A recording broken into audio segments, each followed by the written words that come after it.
In our previous class, we have completed the 14th lesson of our into first year. Now let us proceed towards our 15th lesson, 15th unit, that is Antidote. This lesson is written by R.K. Narayan. So before beginning with our lesson or author's introduction, let us have a pre-reading. You are leaving your house and someone sneezes. Do you tarry for a moment? So what he is asking that if you are leaving from your house and someone sneezes, what you will do? What you will believe at that time? You are walking on the road and a cat crosses your path. Do you feel uneasy? In many households in India, Janma Patrikas or horoscopes are prepared as soon as baby is born. Astrologers are consulted on many occasions, whether it is to fix muhuratam for a marriage or a gruha pravesham, or to fix the ideal date and time for setting out on a journey. Suppose a person is unable to follow the advice of an astrologer, what would he do? Some remedial measures are then recommended by astrologers. So here it is saying that suppose when you are leaving from your house and someone sneezes, you will believe it as a bad luck, right? And suppose you are walking on a road, if a cat crosses the way, you will think that something bad will be going to happen. It's a kind of superstition actually. That is the actual concept of our lesson. And in India, what will happen? As soon as the baby will be born, what will happen? People will call pundits and astrologers to to write Janma Patrikas, Kundlis they will call it as, right? And on many occasions they will consult the astrologers or pundit in order to decide on what time they have to do, where they have to do. So for getting married also they will consult an astrologer, and when they are unable to listen what astrologers are saying, they will come up with some remedial measures, right? Which are again recommended by the astrologers. Read on to find out one such instant in a typical R.K. Narayan story. So before beginning with the lesson in detail, let us have a look on our author's introduction. R.K. Narayan, who was born in the year 1906, left this world in the year 2001. Is one of the most widely read Indian writers of English.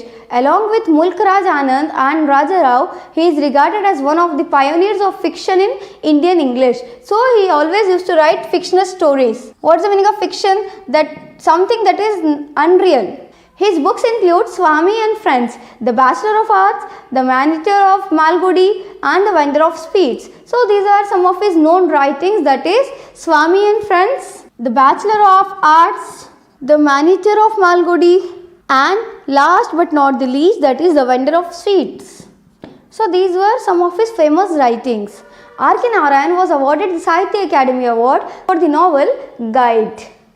Most of his works are set in Malgudi, a small imaginary town in South India. The stories depict the day-to-day lives, hopes and troubles of ordinary people. They are marked by gentle irony and satire. The Antidote is a story taken from Lolly Road and other stories. So his stories usually deals with the troubles that are faced by the ordinary people. Now coming to the story, that is the Antidote. It is a story taken from Lolly Road and other stories. So this was all about your author. Now let us proceed in short about the lesson. The Antidote is a gentle satire on the superstitious nature of people in India. It is not only illiterate people but also educated people who blindly believe the predictions made by astrologers. Sometimes an astrologer may claim that a person's horoscope forebodes something inauspicious. Remedial measures are suggested, much like an antidote, to counteract the negative effects of the stars. So what here it is saying, the Antidote is a story related to superstitious nature of the people, especially in our country, right? What will happen? Some of the stupid astrologers will suggest some remedies and some measures, how you have to live your life, and people of India will blindly follow them without considering the facts. Sometimes what will happen? These great astrologers, they will suggest that the person's horoscope forebodes something inauspicious. They will say that something bad is there in your life, and these people of India will blindly believe him or her, whatever the gender is, and they will simply ruin their life. Remedial measures are suggested, much like an antidote. So they will take the remedial measures from the astrologers as like they are taking an antidote from the doctor. What is the meaning of antidote? It is a medicine to treat some poison. Gods are propitiated in the hope that misfortune will be averted or at least mitigated. Gopal, the protagonist of the story, is a film hero. So the main character of this story is Gopal. Okay, protagonist is nothing but the main character. He is a film hero by profession. One day on the sets, he is told that he has to enact a death scene. Gopal is agitated. He implores the director to change the story. Surprised at Gopal's strange behavior, the director asks what the matter is. Gopal reveals that it is his birthday that day. He is 49th. Astrologers had predicted he might not live till that age. However, if he did survive his 49th birthday, he could look forward to a happy and peaceful future. Gopal adds that before coming to the sets, he had propitiated the planets and had partaken in a feast with his family. He had been advised by astrologers not to do anything unpleasant that day. So what happened? One day on his sets, Gopal was given the scene of death. So he was expected to play the scene in which he have to die. But Gopal agitated. He protested that he don't want to do that scene. And he requested the director to change the scene. So surprised by the Gopal's behavior, director asked him what was the reason behind this strange behavior. And to this, Gopal replied that today is my birthday, that is the 49th birthday. And my astrologers have told that I will not survive till this age. And if I cross this day, right, today's date, happily or safely, then I can lead my rest of the life very peacefully. And he also added that today morning itself, one of my astrologers said that I should not do anything unpleasant today. If not, it will affect my fortune very badly. The director sympathizes with Gopal's plight. He sends for the scriptwriter to see if the ending can be changed. But the man refuses to alter the story and suggests that they speak instead to his boss.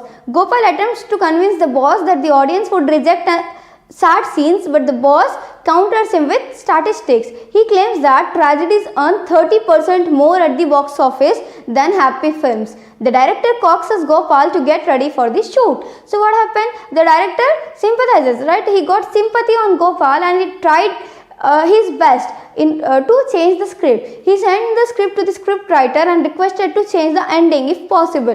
But the scriptwriter denied that. He said that it is not possible and better you go and talk to the boss. And Gopal went to the boss and he said that let us change the scene because public will not like sad scenes. But to this, his boss replied that Gopal, sad scenes, right, will bring 30% more profit when compared to the happy films, right? At box office, people love the tragedies more than the happy scenes. And then the director asked Gopal to get ready for the shot. With each passing moment, Gopal feels the nose tightening round his neck and realizes that there would be no escape. He is overcome by a sense of doom. He could refuse to proceed with this scene, but then his family would be on the streets. What choice did he have? Now Gopal was feeling helpless. He was feeling that like there is no escape. He will be going to die. But he wanted to refuse the scene. But he was not having any option because if he leave that shooting, then his family will be on roads. There is no other person in his family to become as the breadwinner of that. The director at last takes pity on Gopal and asks him if he would enact the scene the next day. Gopal is greatly relieved and agrees. But the assistant interrupts them and states that shooting would have to be completed that very day as another unit would be shooting at the studio the next day. Gopal is now resigned to his fate. The people around appear to be messengers of death. Well, there was no point in trying to evade destiny. He might as well face it. He announces that he is ready to die. So what happened? Director at last got pity on Gopal and he asked him to do the scene the next day. So Gopal also got relaxed on listening to this. He agreed. But what happened? The assistant interrupts by saying that the scene have to be shot today itself. Tomorrow we are having another plans, another shoots to be carried out. Right? Now Gopal is resigned to his fate. He was feeling very helpless and the people around him were appearing to him as the messengers of death. Right? So he was feeling helpless and he finally announced that I am ready to die. All get ready for the shot and the director shouts, "Action!" Gopal enacts the details of the scene. As instructed earlier, he drops the telephone and lets his head roll to side. It is indeed a very convincing scene of a man dying of shock. The director is relieved and happy, but before he can say cut, Gopal does something which he hopes will not be noticed by anyone. He looks at the camera and winks hard at it. The little movement of the eye is Gopal's way of convincing himself that he is not really dead. It is an antidote to the ill omen that might befall him for doing an inauspicious thing like enacting a dying scene on his birthday. So what happened? After all got ready and the director shouts action, Gopal enacts the details of the scene. He did it very well, right? As instructed, he drops the telephone and lets his head roll down on the side, right? He fell down suddenly. It was indeed a very convincing scene of a man dying of some shock. The act was like you can imagine the act, how it was. Someone lifting the call, right, receiving the phone, then the person who is on the other side says something. Because of that, this person will feel a shock, got a shock, and he got died. So this scene was beautifully enacted by Gopal. But after the shot, everyone was convinced. But Gopal was looking into the camera in the fact of relief. He was trying to convince himself that he is alive. Right? So this is all about the story in which it is related to superstition. Now let us proceed towards our story in detail. Now the reading session of the story is, his director was already at work on the set. The interior of an office with a large table in the middle and a revolving chair beyond it. Gopal dressed as decreed in bush coat and corduroy trousers and with his face red painted, went up and did obeisance to the director. The director said, "Go up and take your position 4 paces from that chair. Let us have a couple of rehearsals while the lights are being fixed." So it was like a shooting, right? How they will prepare the sets and all, that was all going on. It means that, as we have discussed earlier, it was something related to shoot. And as we have told, the Gopal, protagonist, he was an actor. "Yes sir," said Gopal, going up to his spot. He had no idea what he was expected to do or why. This director was not in the habit of narrating the story to anyone. He took his actors scene by scene, just indicating to them their portion of work for the moment. If they put to him questions, he just ignored them. "Just do what I am telling you now, and don't get unnecessarily curious." It was unnecessary for a puppet to do its own thinking. So what was the quality of his director? He never used to narrate the story to the actors. He always used to tell the story scene by scene, right? And whenever they used to question him back, he used to say that puppets have no right to think. You have to enact the role that I am telling you. That's it. Now the Superman gently pushed Gopal towards the chair. "Sit down and rest your right elbow on the table." So now the scene begins. "That is right. Look happy because you have just been through a satisfactory business deal." He surveyed Gopal's posture critically and said, "When the telephone rings, pick it up with your left hand and say, 'Remember that you are not to clutch the telephone so desperately. Hold it gently and don't pay any attention to it until it has given 3 clear rings. A habitual telephone user will never be in a hurry to take the receiver." So what here it is saying? What was the action actually? Gopal needs to sit on the chair very happily at first, because the satisfactory look should be there on his face, because he have gone with a great business deal at that moment. So this was the act actually. Then the phone will ring and you have to receive the call very gently after 2 or 3 rings. "Yes sir, I understand," said Gopal. "You will say into the telephone, 'Ram Narayan speaking.' Oh, hello. Is that so?" in a tone of great astonishment and shock. So now the scene was, he have to receive the call and he have to say that, "Ram Narayan speaking."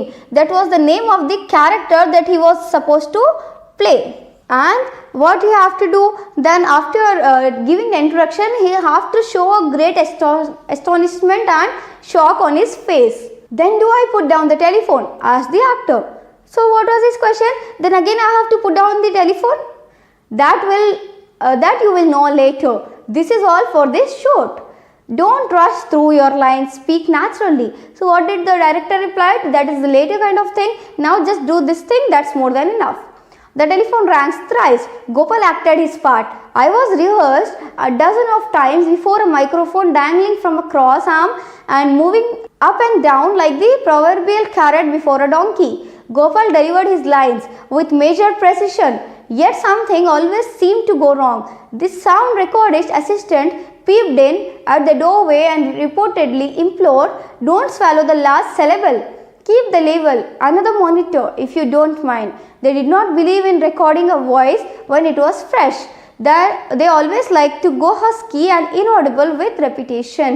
So what happened? There was more than dozen times of rehearsals and the shoot was going on continuously. He was giving his best, but they was interrupting him by saying there is something wrong, you are swallowing the last words, and etc. So this was all going on in that place. Gopal went through his actions and words again and again till he lost his sense of what he was saying or doing. Amidst cries of "ready, start, cut and another monitor, please" in various keys, the shot was at last taken. So what happened? They did the shot n number of times that at last Gopal lost his sense of what he was saying or doing. He became unconscious completely by listening to "ready, start, okay, cut, another monitor, please" etc. This was only going on. But finally the shot was taken. The director was satisfied and grudgingly admitted that is the best one can give out of you. "I suppose," he added, "don't shift your position. We are continuing the scene." He ordered the lights to be moved. He viewed the actor through the camera and said, "Don't let go the telephone receiver, but you may relax your right arm a bit. Don't be so wooden." So what happened? After that, the director praised Gopal for some time and he asked him to sit there itself because they were supposed to continue the scene. He said that you can just relax your arm, right arm, but don't move a bit from there, right? Be natural, sit comfortably. Came away from the camera, stood before the table, looked critically at Gopal and said, "Yes, now you have got it right. Only action, no dialogue for this shot." It means that now Gopal was not expected to deliver any dialogue here. He was only supposed to act. That was a muse, we can say, right? Silent act he has to perform. The microphone on the cross arm moved away. Gopal felt relieved. Thank God, no speech. I can go home early, I suppose. So now Gopal was very happy because there were no dialogues for him to deliver, right? And he was very happy. He was thinking that he can go home early now. The director said, "Listen carefully to this. You remember your last dialogue line was hello. Is that so? It is to be continued in action. You will pause for a tenth of a second, let the phone drop from your hand, fall back in your chair and let your head roll to a side or ever so lightly." So what happened? Now the director instructed him what he have to do. He said that in your previous shot, you might have remembered that you said hello. Is that so? Now we have to continue that scene. You have to wait for tenth of a second, that is 10 seconds. Then you have to drop the telephone from your hand. Then you have to sit back on your chair and let your head roll to a side ever so lightly. Why? Why, sir? Gopal asked anxiously. Now Gopal got very curious why the director is instructing him like that. This was the first time he was questioning the director's proposal. The director replied, "Because you have just heard shocking news on the phone." So what happened? It was the first time in his career that he questioned the director back. Why we have to do that, how we have to do that, and etc. He was a very good actor actually. To this the director replied, "Because you have just heard a shocking news on the phone." "What is it, sir?" Gopal asked. "Don't bother about it. Don't waste your energy in putting unnecessary questions." So what happened? Gopal was curious to know what was the action actually. What was the news that he might be hearing on showing that much of shock. But the director replied him by saying that don't waste your time and don't waste your energy in all these stupid questions. "This bad news makes me swoon," Gopal asked, his heart palpitating with faint hope. "No," said the director empathetically. "You die on hearing it." He then went on to elaborate the details, how the telephone should slip down, where Gopal's head should strike, how much his arms should convulse, and so on. He approached Gopal's person and gently tapped his forehead. He treated him as a lumber. He pushed his head back and rolled it to side to side. Why? You don't look happy, asked the director. Gopal hesitated to reply.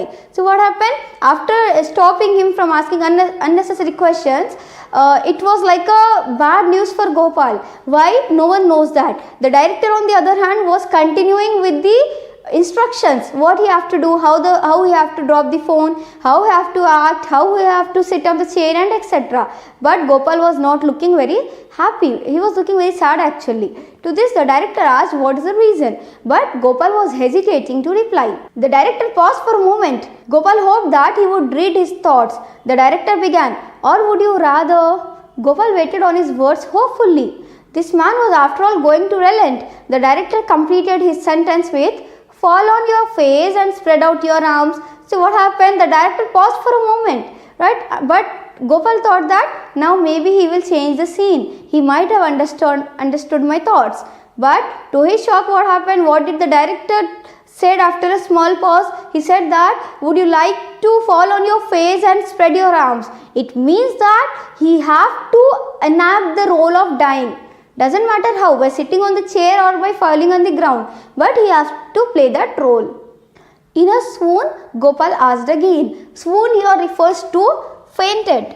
So Gopal was thinking that he has to play the role as if he have fainted. But to this the director replied, no, completely dead. Your heart fails on hearing the bad news, said the director. So the scene was, he have to play the role as if he have died by listening to the shock, and he got heart attack. Gopal's hand involuntarily strayed near the region of his heart. It was still beating. He looked up at the director. The man stood over him ruthlessly, waiting for an answer. This fellow looks like Yama, Gopal thought. He will choke me if I don't die at his bidding. What a bother. So what happened now? On listening to the shot, Gopal's hand moved near his heart involuntary. Involuntary means without his involuntary. It was still beating. He was checking that he is alive or dead. This fellow, the fellow who was standing in front of him, that is the director, he was looking like Yama, that is Yamraj, to Gopal, right? And he was thinking that he will choke me if I don't die according to his instructions. He asked pathetically, can't you change the story, sir? There was a big lamp directly in front of him, scorching his face. Beyond that was a region of shadow in which a group of persons were assembled, watching him, executives, technicians and light shifters. In front of all those persons, Gopal asked pathetically that, can't you change the scene? Can't you change the story? I don't want to die. The director was aghast at his suggestion. What do you mean? You just do what you are told. Now the director got angry. How dare you are giving me suggestions? Do whatever you are instructed to do. That's it. Certainly, sir, but this I don't like. So he was unable to utter a word actually. Who are you to say what you like or dislike? Asked the director haughtily. This man was ruthless as fate. Even hostile planets might relent occasionally, but this man with the kerchief around his throat was unbudging. He would throttle a baby for effect. So here what he is saying, his director was very rude actually. So he started scolding that, how dare you give me instructions? How dare you to say you like it or not? You have to do what we are instructing you. He was very rude. He asked, what's the matter with you, Gopal? Why are you talking absurd things today? And he continued that, what happened to you? Why you are acting very upset today? Why your behavior is very strange today? This is my birthday, sir, Gopal explained timidly. Wish you many happy returns, said the director promptly and added, what if it is your birthday? So what happened? Gopal said, it's my birthday, sir. To this, his director wished him, wish you happy birthday. But what is the relation between your birthday and your strange behavior? What is wrong with you today? Rather a peculiar birthday, explained Gopal. This is my 49th birthday. Astrologers have often told me that I might not see the birthday, and if I live to see this day, I should have nothing more to worry about. I have lived the secret terror of this day all my life. Whenever I saw my wife and her children, I used to be racked with the thought that I should probably be leaving them orphans. I came late today because we held some propitiatory rites at home for the planets, and we celebrated my survival this day with a feast.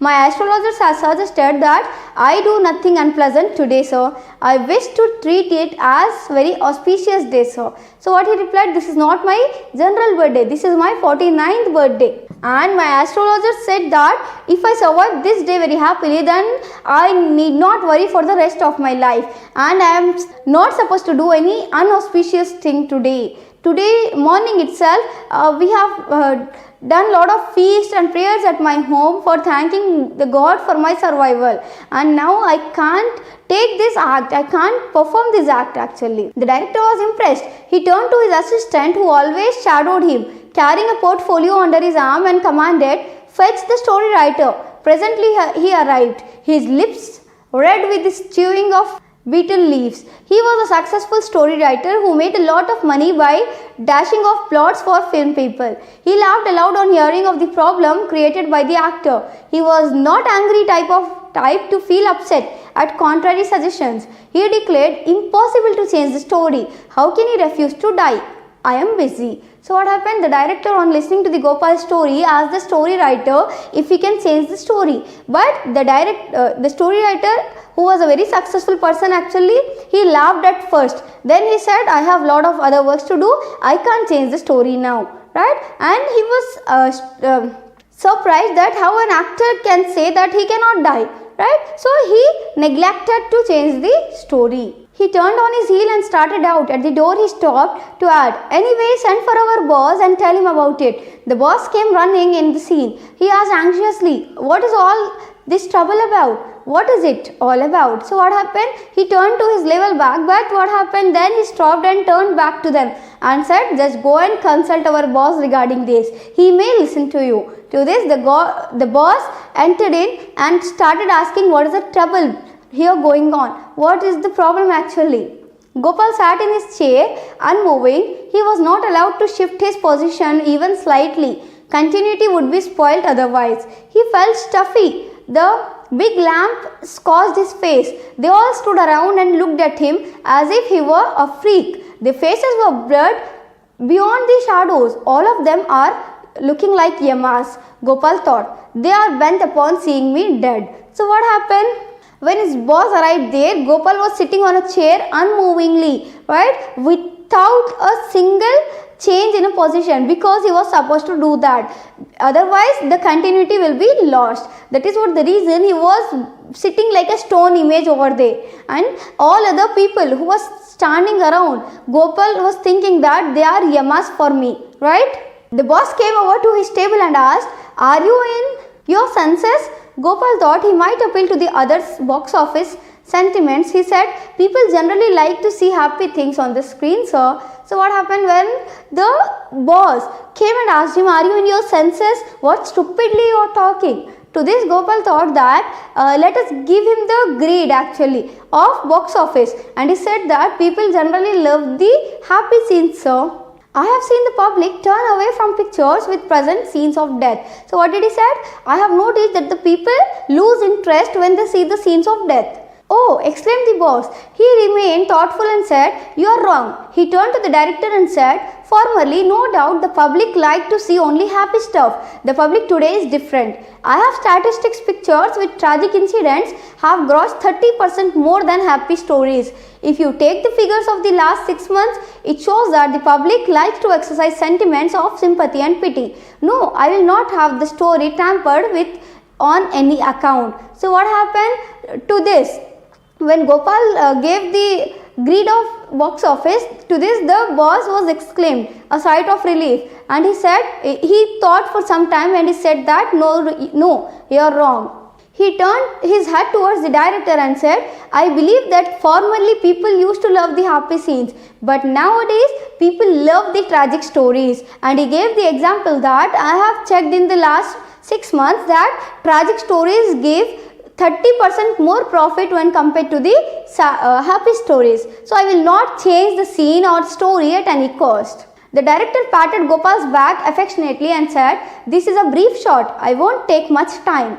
Do make up your mind to cooperate. He adopted a mollifying tone. He was cajoling. But what did it matter? What was the use of cajoling if it was only to persuade a man to die cooperatively? So what happened? To this, the director now, he melted his heart. He turned himself towards Gopal and said affectionately, "Don't worry, it's a matter of few minutes. I will finish the scene as soon as possible.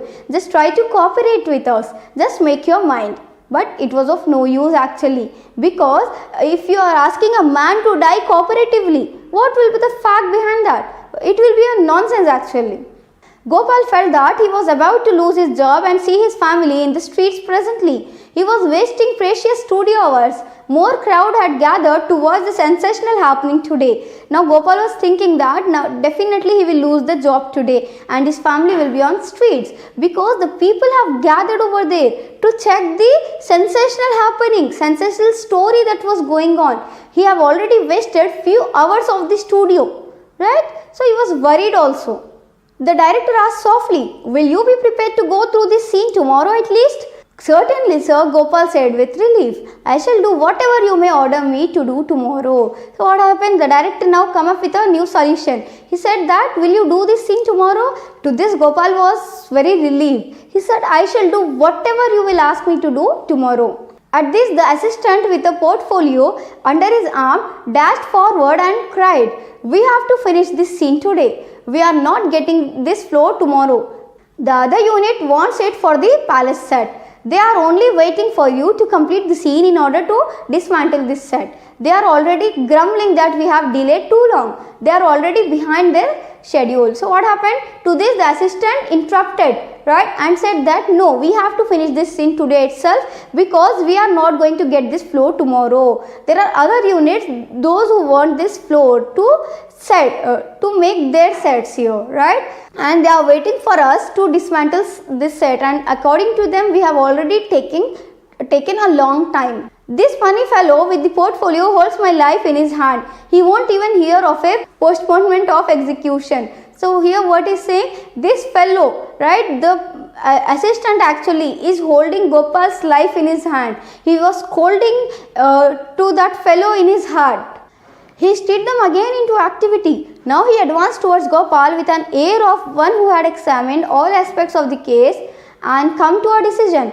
As he saw him come up, Gopal felt that the man's picture would be complete if he put on a black cap and carried a halter in his hand. Gopal knew that he was a condemned man. The jury had given its verdict. Even before the director opened his mouth to say anything, Gopal said, "All right, sir, I will die." So what happened? So again the activity started. Now he advanced toward Gopal with an air of one who had examined all aspects. So it was about the assistant who was standing there, right?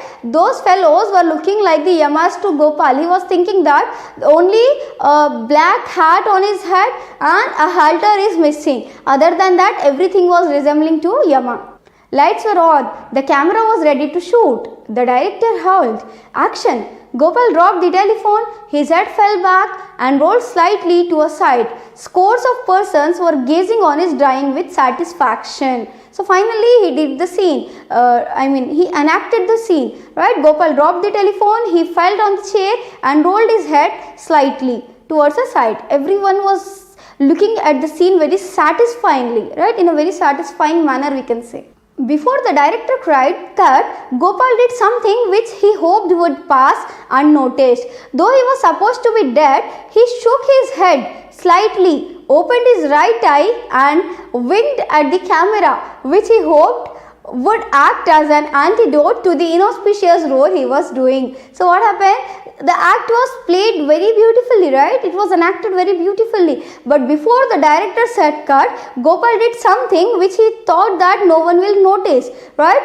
Though he was supposed to death, right? He was supposed to lie down without moving, right? But what he did, he shook his head slightly, opened his right eye in order to check. He looked at the camera. He was thinking that it is acting as an antidote. He was checking whether he is dead or alive. So, and he was feeling that he was treating it as an antidote, right? Antidote. What's the meaning of antidote? As we have discussed earlier, it's a kind of medicine for treating some poison, right? So he was checking to make himself relief, comfortable, right? As if he has used some antidote for living. He was consoling himself. He was making him feel comfortable by knowing that he is still alive. So that was all about the story, in which it is completely related to superstitions. Okay, I hope you have loved it. Let us continue in our next class.